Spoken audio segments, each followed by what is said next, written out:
Hello, hi. Damn it, I got to get better at this. Hey, well, everybody, welcome to another glorious episode of Jeff Has Cool Friends. I am Jeff from the name of the show, the Cool Friends thing. And you'll never believe this, but I have the other name of the show, the Cool Friend. I have a very cool friend to join somebody that I have known for a very long time on the internet.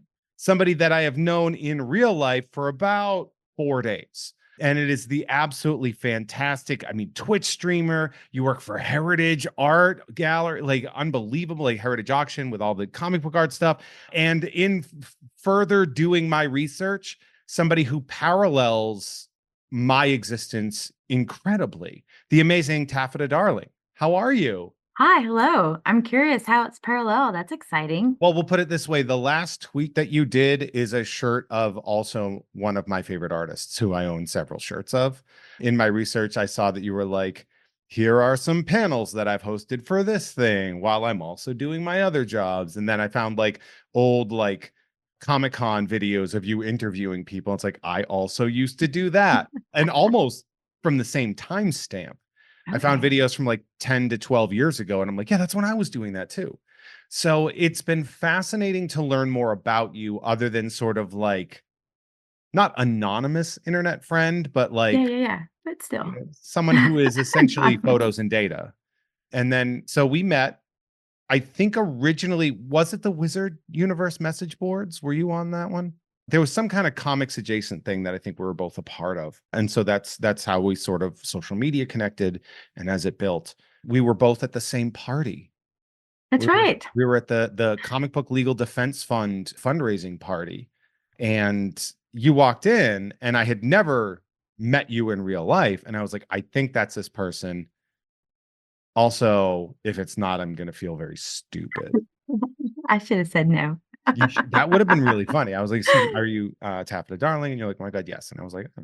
And I'm guessing from what I have seen throughout this process that this was not uncommon for you, that you were such an internet nerd presence that you just went to your first San Diego Comic-Con. And I saw photos of people being like, I finally met this person that I've been friends with online for so long, which I think is really fascinating and really says something about sort of, the relationships that the internet creates. So my first question is, how was your first Comic-Con? It was amazing and exhausting. I think if I put it in 2 words, I'm a little exhausted from it. And I feel like my brain is stirred porridge. That's So, fair. That is fair. I've been but it there. was awesome. It was very awesome. Yeah. And I didn't even do panels. I didn't go meet very many celebrities. I just kind of I know I'm really into like people watching and just kind of absorbing everyone and seeing what they're getting into. And so I kind of did that and checked out some of the artists. I went comics heavy. So that was really fun. I got to meet a lot of artists that I hadn't met before that I've always wanted to. I got to go to the Eisners, and that was on my list. And I got to do that. Yeah, I felt like I did really well. Where it seems, and so like you were there for the comics, which is one of those things where like San Diego is a big gut check for comics people because it's so massive and big and it's almost overwhelming. You're like, what am I Yeah. doing? Am I going to this booth? Do I have time to go to this booth? Do I still want to meet this artist or this writer or talk to like, were there any specific goals that you had when you went to Comic-Con? Yes, there was, I guess, two, one and the same was to finally meet Jeff Lemire and Daniel Klaus. And I did not meet either one of them, but I did meet a bunch of other people that I didn't know were going to be there that were there as far as artists. So that kind of balanced out. Yeah. And I had a delightful evening chatting with Joe Thompson, which totally makes up for the whole convention. He's Bill's an awesome. absolute legend and really a pioneer in the sort of independent publishing world. That is That's so cool. cool. That's really Yeah. exciting. I'm really Yes. excited for you. Like anytime somebody gets their first Comic-Con, I'm like, this is either going to be your first of many every year for the rest of your life or the first and last. Yeah. Like there's no middle ground for Comic-Con. Like people don't be like, I think I might take a couple years off. It's like either like this was everything or you're like, I gotta get out of here.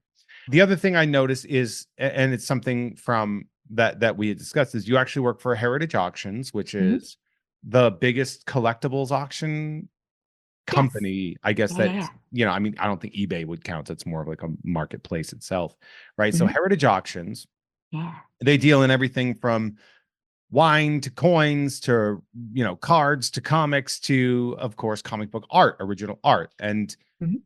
you work in that sector. You've been there for about 8 years. Yeah, yeah. Well, I'm not doing that specifically anymore. I just got promoted to the social media manager That's stuff, and but I'm that's still like very knowledgeable with the comics, and so that's why it kind of works for me to go to the Comic Cons on that end because I did work with original art for a very long time. you did. So for those of you that like, whenever you hear like, you know, this comic book cover sells for record breaking amount, it's usually Heritage Auction. That's usually who is dealing with that. So you Sure. worked for a while on that, and I remember you sharing a lot of really great pictures of stuff that you've seen. I believe I recall a Dark Knight Returns cover Number one. Yep, that that was you pretty got to, awesome. and that sold for 7 figures. Yeah, that was a million. That's a Uh, million dollars. That is wild. And then from there, you now work their social media, right? Yeah, yeah, yeah. I already kind of have done it for myself and my brand, and they wanted me to bring a little bit of that energy and the pizzazz or the riz, what the kids say these days, Yeah. to their account, even though I'm not a kid. It's like, are you sure? Because it's like old lady energy, but cool. If you want that, I'm all about it. So, but I'm helping them just bring a little bit more energy and try to get a little bit more stuff going on their channels and stuff. So yeah. Yeah, so TikTok is something that is like such a blind spot for me. It Same. seems like you've taken to it pretty well, like or as a fish to water there. But how have you found that shift? Because that shift is it's a relatively monumental shift for existing in the same space. Like, what do you do? Like, what was your Comic Con like in regards to like stuff for doing the social media? I really I haven't really messed around with TikTok that much. I'm familiar with it, but it's definitely a different generation than me. And I'm like, pretty straight with my Instagram. I love Instagram. That's what I've been using forever. So it's kind of a little bit of a learning curve. But at the same time, like I like a challenge. I like learning. So going to this job that I already know a lot about. I mean, of course, I would have to like learn something on the job. So that's kind of what I'm doing. And I'm still kind of figuring it out. I don't know. It's That's exciting though. Like that's a it really is. exciting thing to like partake in this thing where like you clearly are skilled at social media, and then to do it from sort of not necessarily a personal account where it's like, here's the really cool cosplay that I did, or here's this really cool Mhm. thing I did, and to then sort of work on building a brand and bringing it into sort of the next technological epoch, Right. is Yeah, yeah, is yeah. really really fascinating. And that's got to be like the fact that they trusted you to do that. It's such a big company. It might not be big employee wise, but it's certainly big attention wise. They have Absolutely. one of the first booths in Comic Con, right? Like you walk in, if you walk into like the 100s section, it's like they're right there. Right, they're on the, both ends, they've got 2. Our Oh, damn. comics department has 2, yeah, so Oh, damn. That's right there in your face. so I can like normally I like, I get into questions and stuff a little bit later, but I do want to know, like, is there a piece of comic book art that would be your dream piece, like of published art, like a cover or a page that would be the one that you'd be like, oh, that's so, if I could just get that in my collection, or if I could just get this character by this artist or something like that. I'd probably go maybe Detective 359 just because I love the first appearance of Babs, when it's actual Barbara Gordon, like, I'd love that cover. I got the comic slabbed, and that's kinda cool, but getting that would be neat. For the longest time, I wanted some Jeff Lemire original art, and I do have one of his covers or one of his splash pages from Sweet Tooth. So Mhm. that's kind of something I've already hit up. There's a lot out there, but so far there's been a couple that I've nailed. The Iron Giant, I love that. So I've got some sketches from the animator from the Iron Giant Oh, wow. Oh, and that's stuff. pretty cool. So So you have now, was that stuff that you had gone on your own, or was that stuff that sort of had crossed your path and you were like, well, that's something I'm definitely going to try to get a hold of? the Iron Giant stuff I got through Steve, directly through Steve. But for myself, I did get the other stuff at Heritage. And then some of the stuff that comes through, like I don't know a lot about. And so I become obsessed with it and I learn about it. So that's kind of cool. And then I got 2 comic strips from Gladys Parker, who's like first wave feminist who like used to write the comic strip Mopsy, which, Oh, wow, wonderful. Yeah. like back in the day is like old school, like, wore pants and was given shit. She was, Yeah.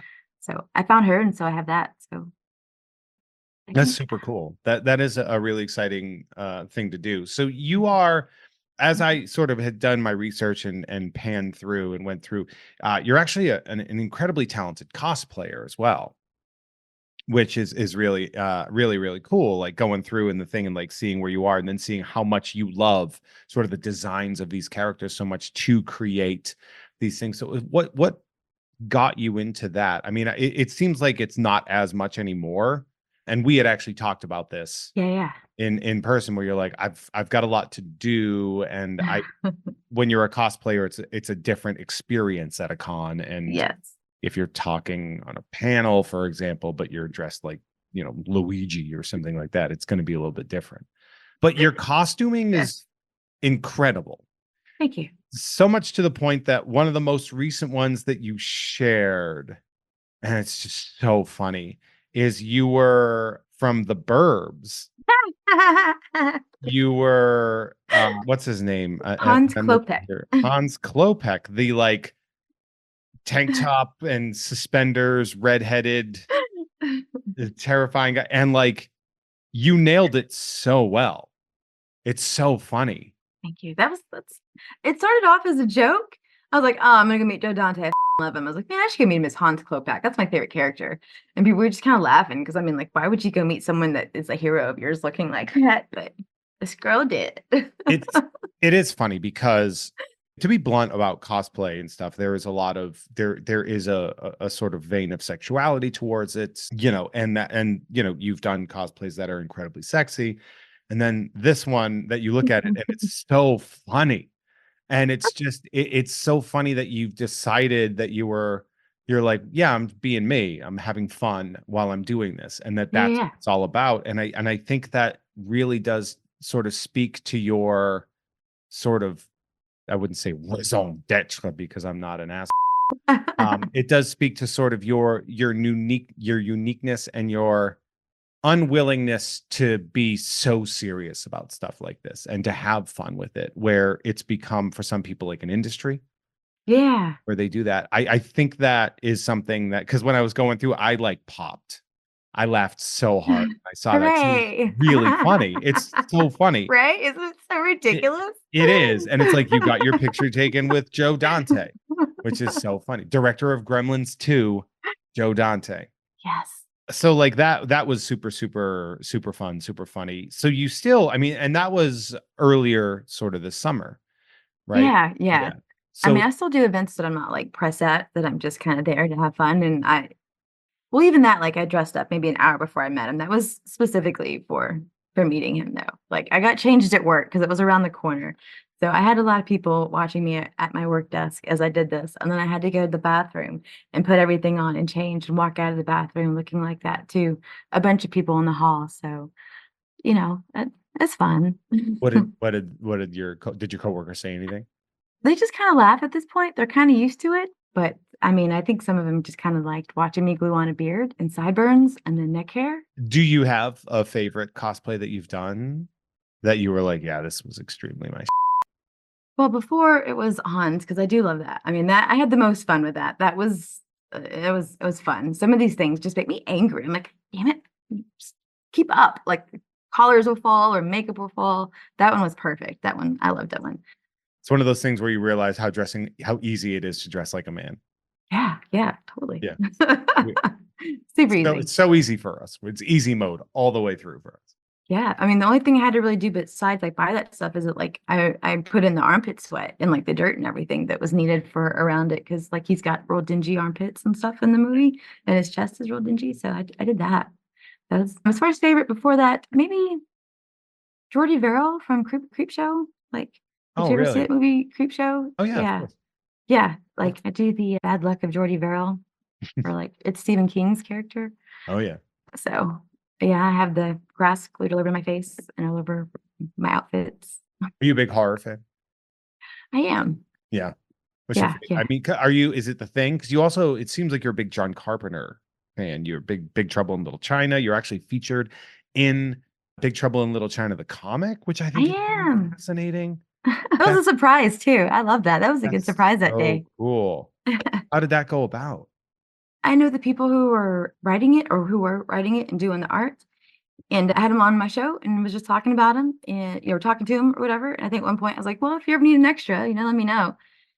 And I guess, couple of issues down the road, they were like, "Oh, there's a chance." And so they just snuck me in there and didn't tell me. And then when I went to pick it up, I opened it up and I was like, "What the heck? What?" So that was a nice gesture for some friends.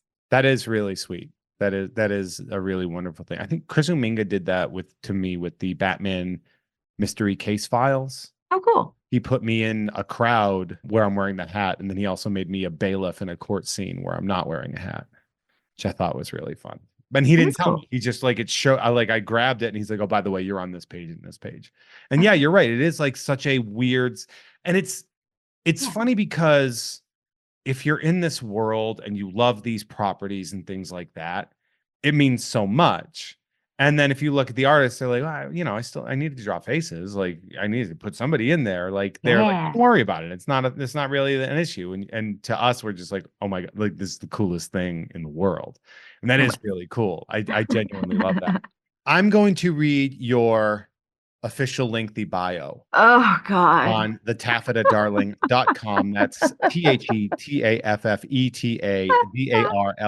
THETAFFETADARLING.com, because this is a really great way to introduce. I should have read this at the top, but I just was It's so chomping much. at the bit to talk. It is, but it's really interesting and it really gives a really sort of great bio to you. Like it's lengthy in a way. It's not, it's like 4 paragraphs, but it's just really interesting. So here we go. The Taffeta Darling, I'm saying that right? The Taffeta Yeah, Darling, yeah, yeah, yeah. like Taffeta. The Taffeta Darling is an internationally published pinup model, podcaster, cosplayer, and Twitch affiliate that has been Texas's pop culture herald for almost 2 decades. Taff is a professional comics art and memorabilia cataloger by day. We need to update that. I should. She created her brand Fangirl in Dallas, which allows her to spend nights talking pop culture with a great Twitch streaming community while interviewing icons from all corners of the geeky fandoms. Considered an advisor to much of the pop culture community, she's been a welcome guest panelist and moderator from Denver to New York, and has even lent her likeness to Boom Studios Comics, SFX artists for Troublemaker Studios, and the live drawing Dr. Sketchy's drawing groups. Before going solo, she contributed to numerous pop culture sites, including Geeks Have Game, Attack of the Show, which is really great. Not back in the day, Attack of the Show. Yeah, yeah. So cool. Old school. The Non-Productive Network, Ain't It Cool News, Faces of Geek, Aggressive Comics, and more. In 2018, Taffeta fulfilled the lifelong dream of writing a comic book featuring her cat Houdini and her site titled The Mysterious Space Adventures of the Daring Darling Private Dick, which was fully funded Kickstarter. When Taffeta is not working closely with the geek community, she enjoys lounging in her PJs with her cat Glorfindel and playing indie console games. Things I can absolutely confirm is that you 100% told me that you had just changed out of your PJs when we were setting up this. And we are recording this on Monday afternoon. I mean, I changed my shirt. I have my Batman PJ bottoms on and my Chewbacca robe. So You nailed it. I You're live nailing up. it. I'm Isn't it 100% summer in honest. Texas? Why are you wearing? You must have the AC blasting then, I huh? do have the AC I was blasting. gonna say you're like, I got my pants and I got my Chewbacca. Meanwhile, I'm wearing a sleeveless Jack Yeah, Porkins t-shirt yeah. and I mean, this is a sleeveless John Carpenter t-shirt. So I mean, ooh, I'm I there with can't you. see what the design is, but I'm gonna take your word. It's him flipping off oh yeah, you can't see it. No, Sorry. I can only see like neck up. Fine. I don't. Oh, nice. Oh, it's literal John Carpenter, It's not like just the thing or I felt like very that's sleazy guy on the side. yeah. So I know this is an audio only podcast, but she's showing me the shirt by essentially having like New York subway flasher energy. And now I wish this was a video podcast. So that was where I started in my research. I mean, well, technically I started on your social media, just kind of scrolling a little bit, but this was where I went through because this gives me so much information about you. Oh, And it really does show just how much kind of really interesting stuff that you have done and that you are going to continue to do that. Yeah, you are incredibly impressive. And kind of one of the reasons I kind of like, as soon as we met, because we met Thursday night, and I okay. was like, oh, I absolutely have to have this person on my show.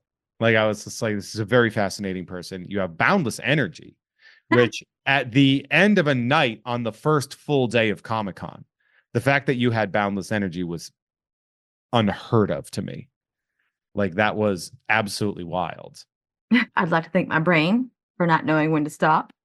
That's fair. We've all been there. We all exist in that area where we're both 80s babies that really were introduced to the don't change that dial. So I'm assuming Big Trouble in Little China, that's your John Carpenter. That's it. Yeah. That's Yeah, the he's one right there. Yeah. that's yeah. What's your second favorite? Of John Carpenter's? Yeah. Oh, I mean, probably The Thing. you're wearing a shirt of the man, so I'm going to ask you. Yeah, yeah. I don't know, maybe The Fog. I guess between The Fog and The Thing. Maybe The Fog. Maybe The Fog right now. I have a friend that worked on the remake. I will not name this friend. She called me when they were working on it. This was like the early 2000s, like early Yeah. mid 2000s. And she was just like, this movie's going to be so bad. And I was like, well, I'm sure it's going to be good. She's like, no, it's not. Yeah. The ending's being changed. I was like, and now nobody remembers it. Yeah. You remember to say original stuff. Sorry. Am I allowed to swear? Did we just bleep it out? Fucking A, right? We do. As a matter of Okay. fact, not only do we swear, Okay. but we'll bleep it out on the free feed. So the free feed will bleep it out. But on patreon.com/Jeff May, you get it not only a week early, but you get all the cursing. And then when the free episode drops, we do a thing called the swear cut, which is all of the curses that were taken Oh. out of the free feed, and we release it as one audio file. I've been holding back. All right. Well, yeah, Patreon. Yeah. Yeah, that's right. Speaking of which, speaking of the Patreon, hey, I don't know if you know this, but if you head on over to patreon.com/Jeff May, not only do you get early access to shows like this, but you also get early access to Nerd with Dre Alvarez, and you can get exclusives like Ugh Fine with Kim Crawl. You can get trading cards in the mail. Can you believe that? You can also produce a show. And I have a handful of folks here that give me money. So I say that it's not a lot of money, by the way. So you could sign up right now and you could do this for a steal, a song, if you will. Well, a song that costs $25, but you also get all the access and stuff. But check this out. So we are actually going to do a big welcome back that we're going to do. Welcome back, Lemming Malloy. Literally just went back to the producer tier yesterday. So this show brought to you by Lemming Malloy, Bart Fardigan, Dan Adamski, World's Humblest Man, Norm from Cheers, Dan Hackroyd, Normal Man Andrew McGuire. I always question the normal man aspect of that. Methinks the gentleman doth protest too much. Check out this month's Nerd with Dre and Jeff, in which we are going to be continuing our season of bad, unfortunate martial arts properties. We're going to be doing WMAC Masters. Remember WMAC Masters? Do you? Did you ever watch that show? She's just shaking her head. You're allowed to talk during this part, by the way. Oh. Yes. No. I'm talking to you. You're the only person there. No, we can talk. Like, there's a lot of stuff that comes up in here. No, I never saw that. No. You never watched it. It was like I thought you were still doing your reels. No. I didn't want to interrupt. Last month we did Star Wars Masters of Terrascazi.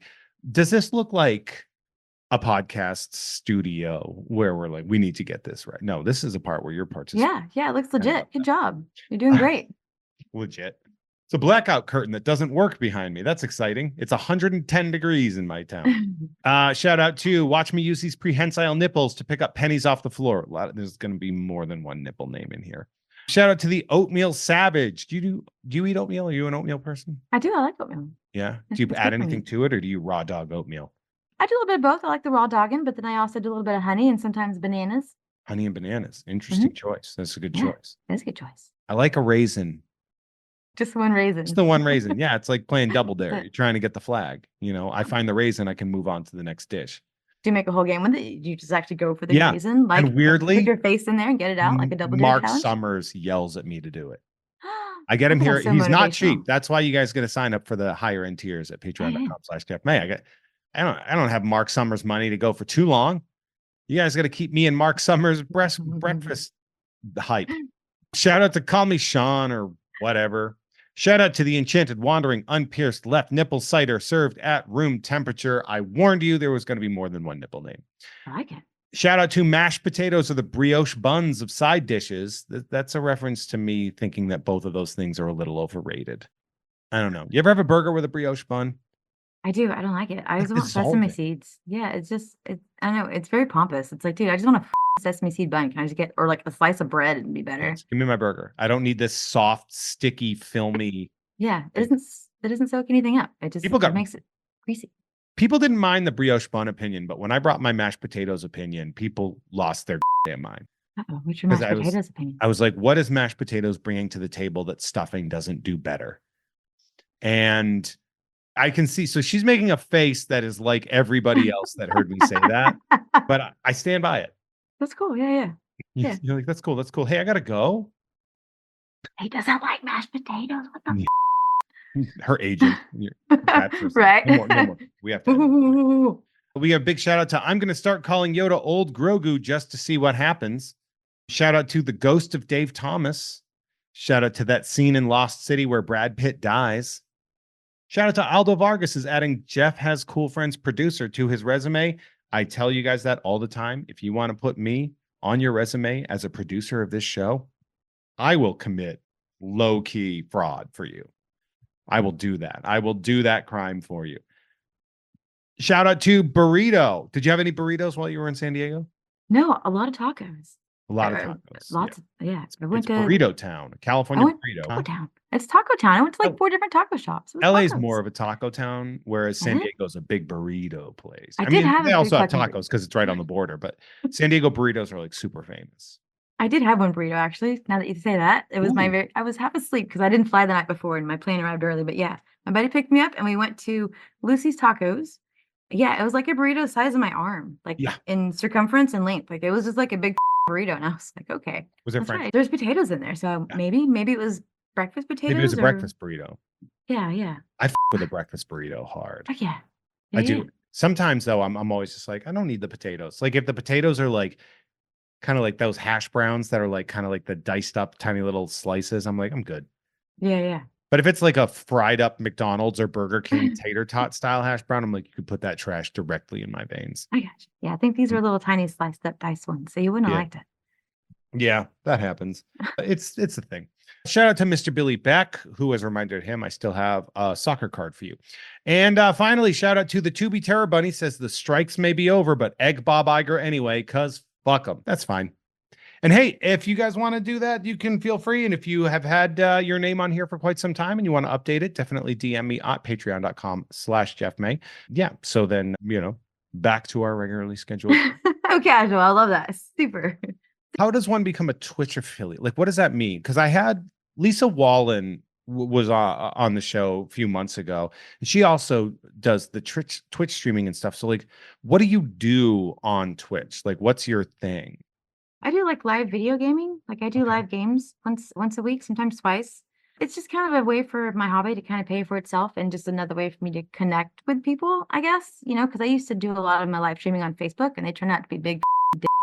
So I left that big community and that particular crowd, which was much bigger, I'm slowly starting one on Twitch, but it's mainly just kind of watching me play in game for like an hour, and then I record my podcast live on there for people who want to come watch and ask questions. And so it becomes like a little mini Q&A for whoever I have as well. So do those work in conjunction? Like, do you record the podcast while you're playing video games sometimes and turn that into a thing? That would be neat, right? I bet that would be difficult, but I want to try that. Thank you. Like a gaming. What about a like interview podcast where you're playing fighting games with the person? And you guys are like talking shit on each other while you're interviewing. That would be neat. That would be really neat. Why didn't I think of that? Thank you. It's really I'm fun. gonna steal that. Patent pending. Take it. It's not stolen if it's willfully given. So that would be great. Do you have a specific style or type of game or game specifically that you do stream? Or is it just like whatever tickles your fancy at the moment? It kind of goes back and forth. Usually if it's like a community night to where like I'll play with other people, then it's Fortnite. That way they can come join me like on my stream and then, we'll do like a team or something like that. I usually play with a couple of buddies and their kids or their like, spouse. So it's usually like a family and me, and these kids are just like taking all my kills. And so we start arguing. I'm like, dude, it's my kill. What's the kid? But he's really good. So it don't matter. I love that. So that, but then like I guess around like spooky season, like I'll do like mainly horror games, and then if there's something new that I'm checking out, like at least once a month I'll stream like whatever indie games I've just downloaded because I have Game Pass, so I have access to like all their indie games. So I'll do like a night of just checking out indie games and kind of sharing that and shit. Oh, that is cool. That's really neat. And so when you say you do like the community games with like the Fortnite kind of stuff, is that people that or people that are like, do they pay a subscription fee, or do they or is it fans that are playing with you? Is there a thing where it's like a tier or something? Like I always wonder about stuff like that, like how you can regulate it so it's not just 30 stalkers. Well, I don't know how to say it. I don't know how to say that without, because it's not meant to be rude or anything like that to the people that would want to do that, but like being a dude is so much easier. So Yeah, like yeah, I when I yeah. ask these things, it's a form of curiosity because I Yeah. can't fathom that idea of like how much you'd have to guard the access to you specifically. Thankfully, I have a moderator that kinda helps. I have someone who volunteers his time, and he kinda moderates the panel and or the stream, and so if there's any, like, bots, he, like, blocks them and zaps them. If there's, like, any sort of, like, ass comes in and it's, like, inappropriate, then, blocks and zaps and kinda moves on and stuff, and he kinda keeps the chat going, and, it's really helpful, especially if I'm playing games that I can't actually, like, see the computer, like, if it's, like, I need to put all my attention on, like, kicking someone's ass or something, so Yeah. it's helpful. But I don't have it tiered. Usually, it's just like, who wants to come play? Because most people who subscribe, like, they do it through Amazon, and it just winds up giving me just enough to kinda, like, get a new game or, like, pay my internet. So, I'm not really making, like, a whole lot off of it, but I'm not trying to. It's just more for me to just kinda have fun in a Good way. way to break even and continue Yeah. doing that as it grows. And as it grows, I'm assuming it's gonna be a little bit better. It will be you'll get past breaking even and we'll do that. So that's really cool. Like I do like the idea of like a fan play kind of tier or something like that where it's like, Yeah. but also I like it because I have no fear of people. It is I try not to like address it too much, but like for I don't know how to describe for lack of a better term, I feel like we are very similar in the two most opposite bodies you could possibly imagine. Yeah, yeah, I As I get had it. said previously, like we have paralleled a lot of the same and I can guarantee you that I've had an easier time dealing with that. Mm. Like if I'm interviewing somebody or like I'm not afraid that one of my heroes is going to start creeping on me or something like that. So like how does one navigate and this is literally just me asking from like a dumb dude's perspective, like how do you navigate that world of being a particularly attractive person in this world and knowing that there are going to be people that are going to glom on and sort of have you as this de facto secret internet girlfriend that they project. Like how do you keep that boundary safe? All of my time, I've usually been, very private about my life. Like, I mean, yeah, I talk about like mental health stuff or like stupid work stuff. And it's not stupid work stuff, but just, stuff I don't mind sharing. But as far as like my actual life, like there's not a whole lot that I share publicly. So I think anyone who claims to like really know me or wants to come at me like they know me, it's usually a big red flag because it's like, you don't know me. I don't know you, you know, ever. So for the longest time, I didn't really have that issue. Like I didn't have that problem because I also am really good at curating my community. Like I look out for bots, I zap them, I look out for like hateful words, and I have a lot of stuff filtered in a lot of my settings. So if any of these words are said or commented or sent to me, like I never get them, so I never see it. But I've never really had to deal with like a lot of shit, thankfully. And I don't know if it's just because I've been doing this for a while. And I mean, I think one time, like, I got this message, and this guy was like, "What the do you know, you stupid probably don't know who Batman is." And I was like, and so like with that, like I just screen cap that and make it like my profile picture for like years. Like I Yeah. just think it's funny because I'm not gonna like expend energy on something like that. But I mean, I have been stalked, and I have had people make wanted advances and like touch me and try to grab and stuff. So it's weird. I think mainly I just try to keep my eyes open and be super vigilant. It's weird. I'm not jealous of that. Like It's it's because it's like that shows like where you're like same but very different. Whereas like I'm pretty much an open book because what fear do I have? yeah. And like I could understand how absolutely annoying that must be to like see somebody doing something pretty much in a very similar vein and to just not have a damn care in the world and not worry that somebody's going to be outside of my house or like find me at a con that I said I was going to and do something inappropriate. So I always find that interesting, but I definitely agree with you too on the like, what do you know? Because when I worked at a comic shop, I was competing and fighting, and I'd be like, "Oh, do you need any help finding it? And what do you know? I didn't get this job by accident, dude. I don't know what to tell you. Like, Right? this wasn't Yeah. a charity job that they gave me because I was hungry. Like, I love this. I love this world. Yeah, yeah. I worked at a comic shop for a couple summers, and that was fun. Ooh, where at? In Arlington? Arlington is one of the cities that I stayed in Mhm. when I drove across country moving from Massachusetts to Los Angeles. I stayed in Mhm. Arlington and stayed with my friend Joshua Shaw, Yeah, who, it's, kind of one of my backgrounds, one of my hometowns. It's hell yeah, wonderful. Mhm, go mhm. Rangers, right? Yes, more so than cowboys, yes. Yeah. And, I don't like the Cowboys anymore because they traded Sean McCune, who was my old student, who then Oh, played for them. Now he's a Detroit Lions, so now I have to be a Lions fan, which look at that's you being fine. supportive. Yeah. Cool. Good on you. I mean, it's cool. It's cool when you had someone as an eighth grader and they end up playing professionals. Also, a lot of you skipped that episode that are listening now. Go back and listen to that one because that episode rips. And I know you said you probably are like, they don't like sports. It's not about sports. It's about the relationship between two adult men who knew each other very differently to start and what that's like. It's a fascinating episode. Anyway, I bet. I bet it's really sweet. I bet it's there's one of my some least different. listened to episodes Aw. because people are like, I don't like sports ball. And I'm like, you think that's what I talked about? Anyway, you do a lot of like panel hosting, Mhm. which is Yes. really interesting. Was there a panelist that you were extreme like who are some of like the really exciting panelists that you were like really chomping at the bit to be able to talk to? Most times, like, I don't really have to chomp. Sometimes they just kinda come to me, so I'm happy that way. Really? Yes. So you're just like this is who you're doing like there are no people that you saw that you're like this I want to do this one. Is there any way I can do this one or no, it just shows up, huh? Most times, yeah, yeah. I mean, because like, I also am aware of, like, the community of moderators, so I already kind of know, like, who's gonna get what because there is kinda a lot of, nepo mods Oh in yeah. the industry, so but I know, I work with certain events who, like, know my smarts and what I bring, so they usually just hire me, and they just throw stuff at me. I'm like, "Cool," let me know a couple days before, and I'll make sure I have something to say. Yeah. They carry Um the comic stuff more often. Comics and celeb, I do comics a lot for Fan Expo. I mod a lot of their stuff, and then in San Antonio for Big Texas Comic Con, I do a lot of their celebrity stuff and some comic stuff, and Oh I help nice. them bring people out that way too. I love doing the comics. I love doing the celebrity stuff. And there were some like Carrie Ellis was just like a delight Mm. to me because I Yeah. was so inspired by him when I was younger. And that was just a really delightful one. Doing the comics ones is so fun because it's so much more specific and it allows you to scratch even deeper into where people are and what they want to talk about. And Yeah.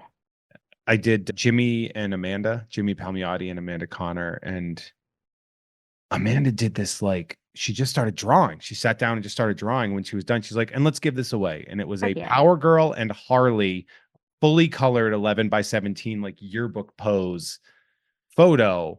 And they just gave it away to some like 17-year-old. That's And I awesome. was like, that's like a $2,000 commission. Like that was insane that Yeah. that kid won that. I love that. Are there any people that you would like that are like dream people that you'd love to host for? Somebody Mm, like I've always wanted to, Jim Lee or Rob Liefeld or something like I think probably still, John Carpenter and Kurt Russell. I'd like to oh, have that both of those guys on a panel. I feel like I just wouldn't even really need to moderate. I could just sit there and it'd be like listening to two cool old uncles, like, tell stories. I listen to a lot of their commentaries on their Criterion or the DVD collections and the specials. Like that's, I put that on to go to sleep sometimes. It's just like two old people. that's pretty like The Yeah. Thing is my favorite horror movie of all time. The Thing and Demon Knight of all. The Tales Uh, from the Crypt Demon Knight? yeah. Okay. Yeah, yeah. No, I'm totally in Tales from the Crypt, so I get it. I get it. That's totally cool. I have the Rucking Fountain Tales from the Crypt shirt, but it's an XL and it's like way too big for me. So I'm like trying to find somebody that will be able to like seam rip it and sew it to fit Yeah. me. Yeah. Get And on it's factory harder ship. than I thought it would be. I love The Thing. Like The Thing is just one of those movies where you're just like, this movie has no right being this good. Except it is, and it's so brilliant. Like they just showed, remember the guy just shared recently, like how he did the opening screen. He's like, well, we put this garbage bag and then we lit this thing and lit this on fire and put it over the lens. And he I just like haven't seen that. explained how they did the Thing opening title shot, and it's unbelievable. Cool. It is like I'll look it up and I'll send it to you because Yeah, thanks. he describes it in detail. And when I was done, I was like, I don't know. I don't even know what he said, but it's Yeah. unbelievable. It's really, really cool. So yeah, like John Carpenter, that seems doable. Like that seems like one that I think that you could snag if he ever shows up to a con, right? I mean, he's been through a couple times, but there's a lot of elders that go after that first. I remember I was at a con, and I don't want to say what con, but like, they brought me in to host panels, and I'm very good.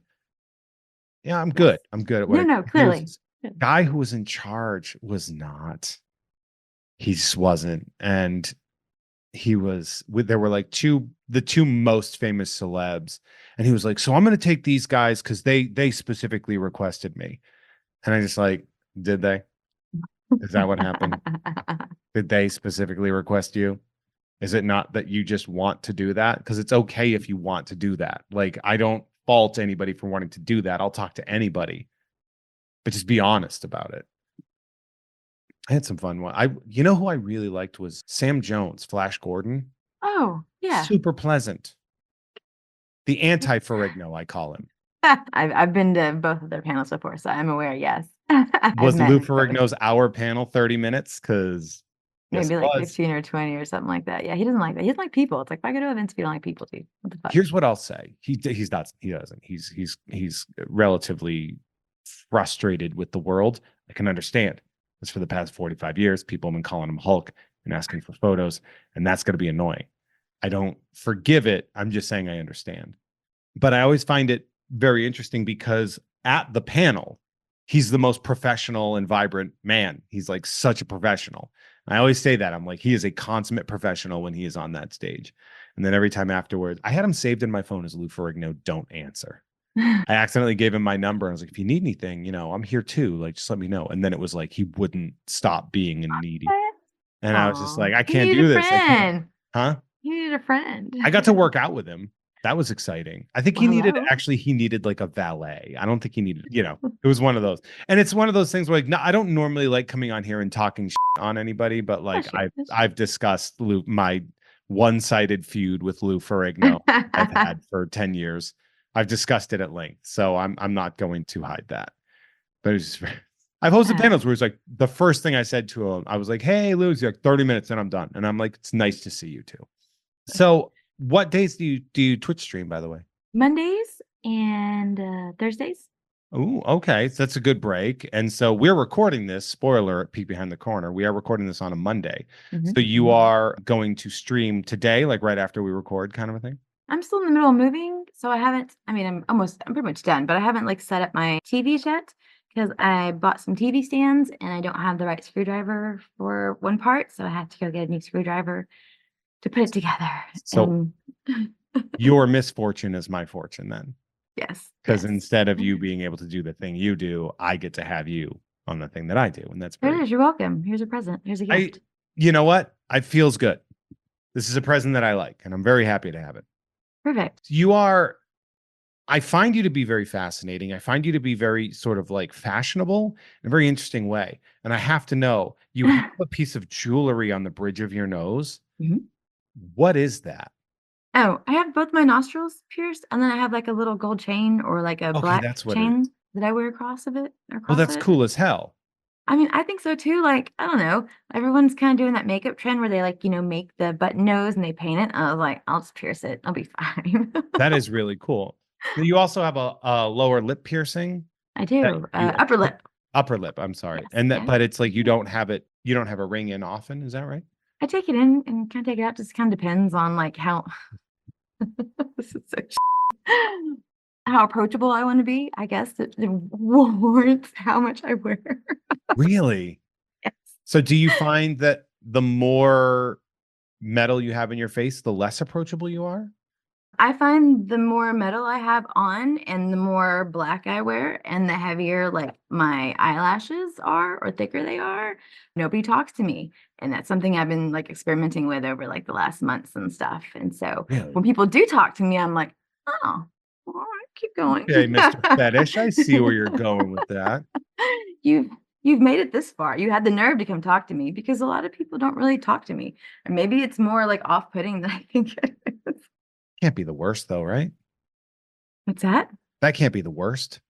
I think yeah. setting up that sort of, it's almost like a challenge. Like you are establishing a challenge for people to try to sort of vault over.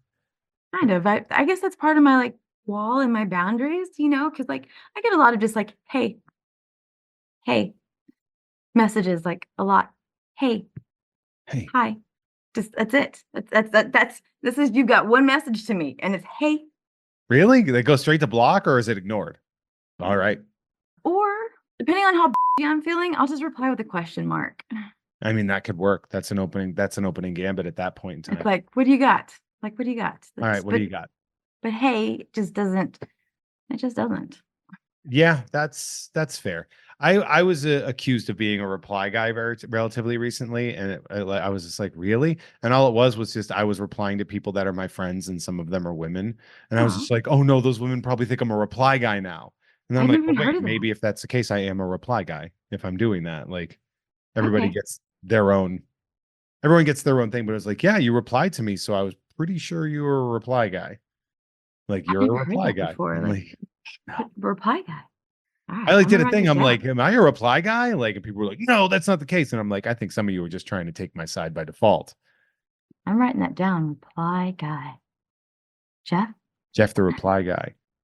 Have I No, been a reply guy before? Have I been a reply guy to you? I don't think I don't so. think I I think have. it's just conversations, which is so weird, but I'm fascinated because, like, I don't know, I'm probably gonna derail the conversation, but I don't really date a whole lot, and so whenever, like, something like this comes up in, like, in modern, like, adult chemistry or adult worlds, I'm fascinated. I'm like, "I've never even heard of this. What is this?" So, I don't Having have having human chemistry with another person is so rare, especially nowadays on the internet too, where it was like, you know, it's that, yeah. So yeah, the first Instagram message I ever sent was, "It was nice meeting you last night, and I hope you have a good whale watch," basically. So Yeah, yeah, yeah. it's just, but like I am now terrified that there are female friends of mine that think I'm trying to get it in just because I'm like, "Hey, great job on that. That's a funny thing that you posted," or something like that. And then it's like, oh shit. Oh no. Oh God, I forgot I'm a man. And it's a real thing. Yeah. No, I'm not that's alright, yeah, that's going in my Rolodex as something else to be aware of. Because like, I recently just learned about love bombing. I know, right? Like, I didn't know about that. And, like, a bunch of other stuff over the last year. I'm like, "I should just go back into my cottage." Yeah, there's a lot. It's interesting when you hear all these terms and and when people are like, and that is a form of abuse. And then you're just like, is it? Like sometimes it's a little bit weird where it's like, if somebody gives you the silent treatment after an argument, that's a form of abuse. And I'm like, I don't know if that's the case, but okay. Yeah, that's not I do think I was love bombed, though. Like, it was funny, like, I watched it happen, like, it wasn't me, like, it was happening to me, like, I watched it happen, and I went back and, like, at the end, I showed one of my guy friends, I was like they're like, "Holy." I was like, "Okay, so that's what they're talking about, right?"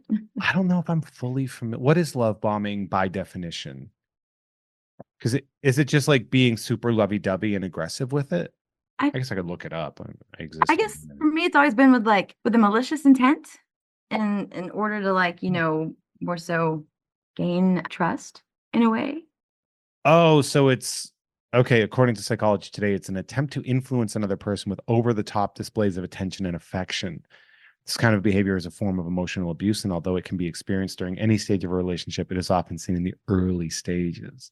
Mhm, mhm. Okay. Hmm. Yeah, I think that. But I do wanna say as someone with ADHD that there's a I think there's a balance of the love bombing because I have many friends with ADHD because of course I do, we all find each other. Hey. I was about to say, I was like, I feel like we can find our own. Yeah. We can sense it. But there's also a sense of like where you meet somebody, or a new subject and you hyper focus. And so you just want to learn all you can about whatever it is, person or a restaurant or a book or a movie or an author, like anything like that. And so I think some of us are like, okay, we just really want to learn everything we can because I think my love language is just kind of like knowledge in general is like learning stuff and like sharing stuff.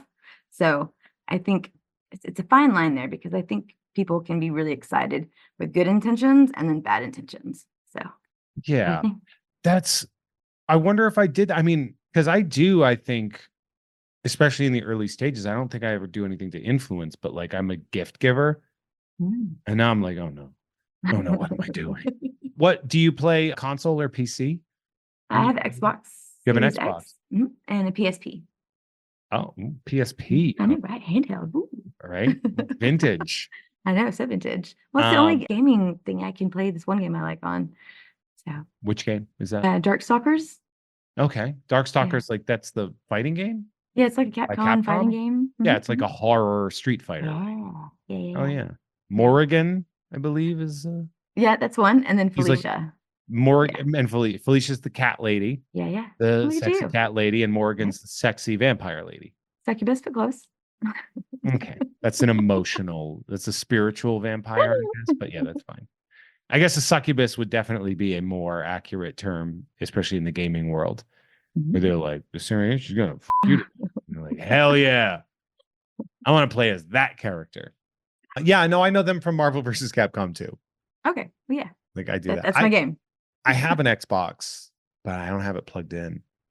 I had it for a little bit, and then I was just like not missing deadlines, but looming on deadlines where I was about to miss them, and I was like, I put this thing away. Good Like, for you though, for knowing. yeah, I do feel like I'm a little bit left in the lurch by not being much of a gamer. What's really funny though is there's a Star Wars game out. I know Cal Kestis is the character, Mhm. right? And a friend of mine was talking, my friend Logan Trent, we were at the Gamefully Unemployed movie night, and he was talking about this actor, Cameron Monaghan, and be like, yeah, like he plays Cal Kestis. He's also in Gotham, and you're really going to like that when you guys finally cover that on Tom and Jeff Watch Batman.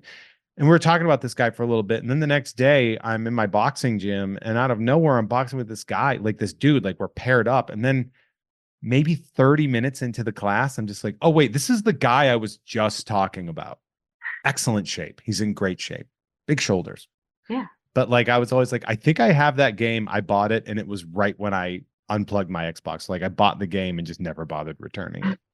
So it's this like shrink wrapped Xbox game that's now probably worth $9. One day, Yeah. So maybe. you play Xbox, you play Fortnite. I do.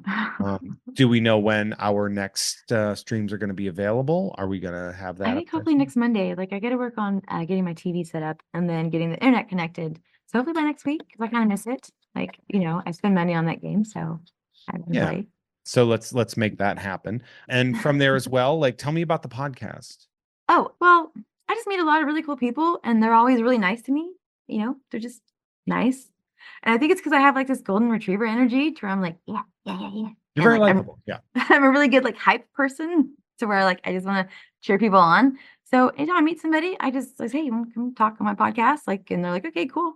And I've been lucky to get like actors and directors and comic artists and stars, and it's So it's Taff has cool friends. Remember when I was telling you like we parallel each other yeah, very, yeah, yeah, very yeah, well? yeah, Like yeah. it's That's what I it's said earlier. It's like, yeah, it's it's like it's fascinating as the deeper I go, the more I'm just like, again, you posted like a very recent photo on your Twitter was of Wizard of Bard shirt, and I have like a ton of Wizard of Bard shirts, yeah, and yeah. like I do a podcast where I bring on interesting people that I find fascinating, and I want to talk to them and introduce them to the people that like me. I'm like, yeah, same. Like it's really it's so interesting. I find that very fascinating, and I find you fascinating, which I'm so glad that you came on here. Hey, thank you. We're going to work our way out of the free feed, and we're going to say goodbye to the freeloaders, even though we adore them. And thank you so much for joining. If you want to hear a little bit more of this conversation, head on over to patreon.com/Jeff May. Now, on top of that, follow the Taffeta Darling at TheTaffetaDarling on Instagram. And while you're at it, go to that website and check it out. What else should we be telling people? The Twitch. Where do we get them on the Twitch? Twitch.tv/Taffeta Darling. So it's just Taffeta Darling. Yeah, just Okay. Which, by the way, we're going to talk about the history of that name too when we get into the okay, bonus, cool. which I think is really, really funny. You are an absolutely fascinating person. We got the Twitch. The name of the podcast? Fangirl in Dallas podcast. Fangirl in Dallas podcast. Definitely check that out.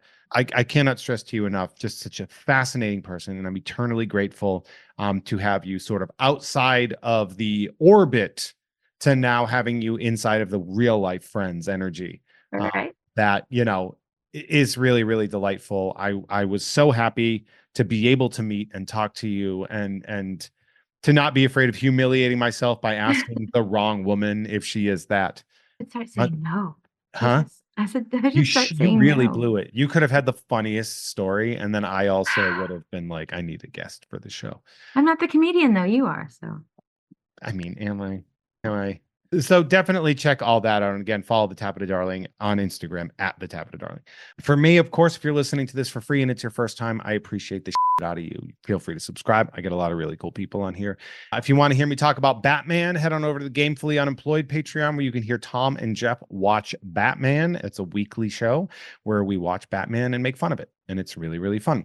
On top of that, all the stuff I do with Adam Todd Brown over on the You Don't Even Like Podcast Network. And of course, I open trading cards on YouTube at Jeff Has Cool Cards. Shout out to Dre, my co-producer at Nerd, for giving me that name and kind of moderating that channel as well. We've got a little bit of bonus content coming your way for all the patrons, so head on over. But for the freeloaders, we'll see you in a couple weeks. Taffeta, say goodbye to the freeloaders. Bye, freeloaders. Bye. We love you.